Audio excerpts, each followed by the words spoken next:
The Last Samurai follows the story of Nathan Algren, a once-respected American military captain. His life has fallen apart after the horrors he witnessed during the American Indian Wars. Haunted by guilt, trauma, and painful memories, Algren spends his days drinking.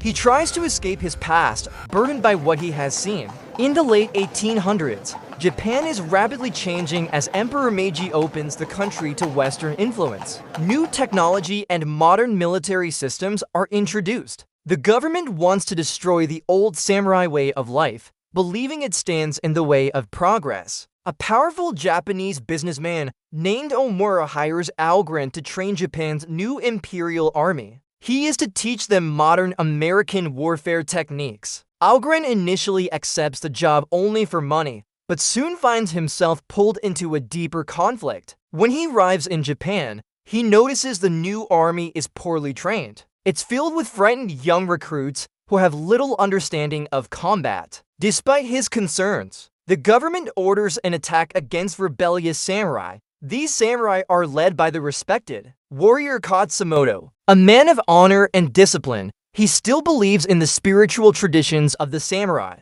During the battle, Algren witnesses the incredible skill and bravery of the samurai. They charge fearlessly against rifles and cannons. The imperial army collapses in panic, and Algren is captured after fighting desperately. Instead of executing him, Katsumoto takes him to a remote mountain village. Here, the samurai live peacefully with their families. At first, Algren is angry and constantly searches for a chance to escape, but over time, he begins to observe the samurai way of life closely. He sees their discipline, respect for one another, and deep sense of peace. Slowly, Algren starts changing as a person, finding calm and purpose. He trains with the samurai every day, learning sword fighting and meditation. He learns the importance of living fully in the present moment. Though he struggles and suffers defeats, he earns their respect through determination. One emotional part of his journey is his relationship with Taka.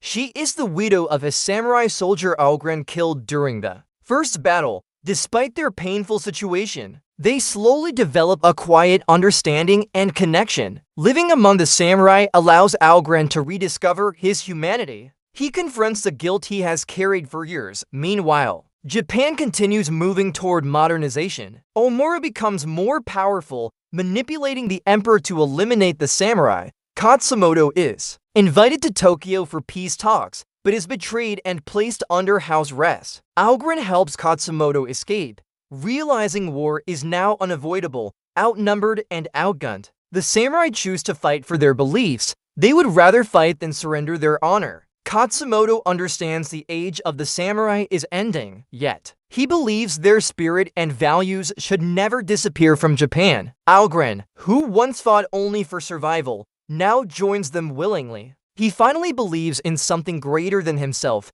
As the final battle approaches, the samurai prepare with calm acceptance. They know death is almost certain. The imperial army arrives with modern weapons, including machine guns. This creates a devastating contrast between old traditions and industrial warfare. During the battle, the samurai charge bravely in one last heroic stand. Many warriors fall, but they fight with unmatched courage and loyalty. Algren fights beside them with complete commitment. No longer a broken soldier, he is now a man who has rediscovered honor. In the end, Katsumoto is mortally wounded before dying. He chooses to commit ritual suicide according to samurai tradition. Algren assists him in his final moments, showing the deep bond that has formed. After the battle, Algren takes Katsumoto's sword and presents it to the emperor. He tells the emperor about Katsumoto's true loyalty and explains the samurai fought to protect Japan's soul. Deeply moved, the emperor realizes that blind modernization without respect for culture will destroy identity. He rejects Omura's greedy business deal and chooses to remember the values the samurai stood for. In the final scenes, Algren disappears from public life, possibly returning to the samurai village. He lives peacefully among the people who changed him forever. The story ends on a powerful emotional note, showing true strength is not found only in weapons or victory, but in honor, loyalty, discipline, and the courage to live according to one's beliefs. A society that forgets its values may gain power but lose its soul forever.